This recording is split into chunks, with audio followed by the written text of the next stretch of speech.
the upward spiral. Definitely, yeah. Like, you're playing high level matches with a lot of good people. Yeah, and they're all like back then pickleball was very, very like everybody's helping each other. Mm-hmm. And the community was so small too. It was very it's small. Like everybody 4-0 plus knew each other, which now not the case at all.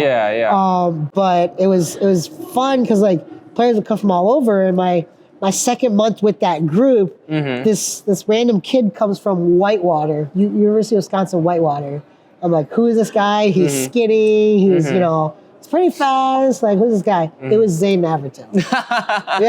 So a couple months into playing, I was playing with Zane. And that was pretty fun. That kind of got me introduced to. And that was before his pro days, right? He was like starting to get into pro at that point.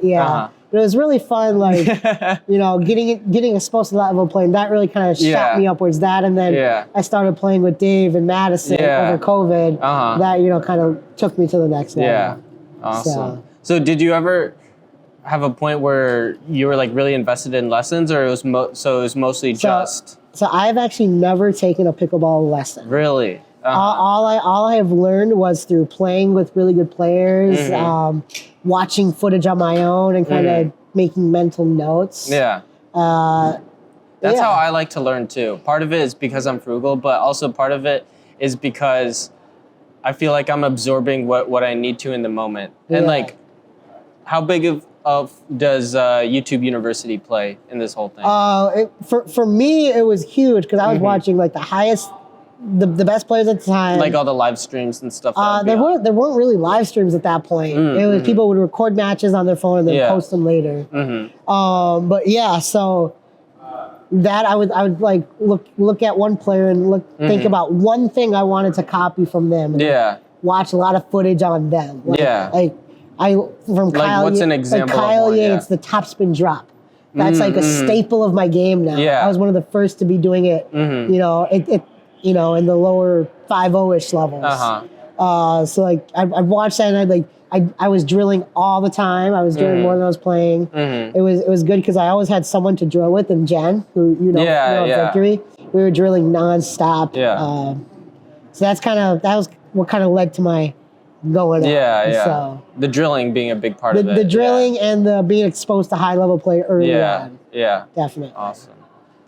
Yeah, it's crazy to think how far it's been, like, since not having... Did you play tennis before? So I played tennis, growing up. I wasn't good enough to play D1 tennis. I was recruited to play, like, low-end D3. But at the time, I was burnt out. I didn't, I was sick of tennis. Right? So I was, like, looking for something else to do. And a lot of the things that I did well in tennis translate over really well to pickleball. Agreed. In tennis, I was a much better doubles player, singles player. I had really good hands. I was really good at placing the ball. And those are two of the most important things in pickleball. So that definitely helped, for sure. So with all this progress that you've made, like in pro pickleball and stuff, where do you see yourself in like 5 years from now? 5 years. Or what's your like next pickleball goal? 5 years is a long time away. I know that my days of competing at the top level will come to an end.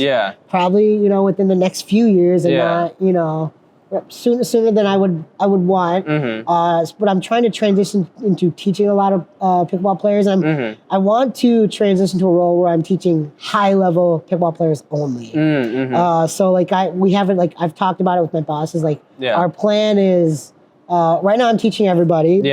But the plan is to eventually only teach 4-0 plus players because that's where I find the most joy. So that's where I hopefully and where your experience can really come in, because like anyone can teach score, anyone can teach like the basics. Like I feel like the experience I've had coming up in pickleball is somewhat unique to where a lot of I really had to grind more than a lot of players do now, partially because I had to change so many things just because paddle technology wasn't where it was. Would you also say some of that is like bad habits from tennis getting rid of?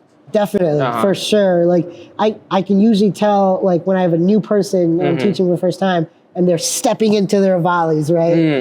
That's like, you play tennis player. Yeah, you see that. Yeah, like these big backswings. Like eliminating those small things, I think I can really help with. So. Awesome.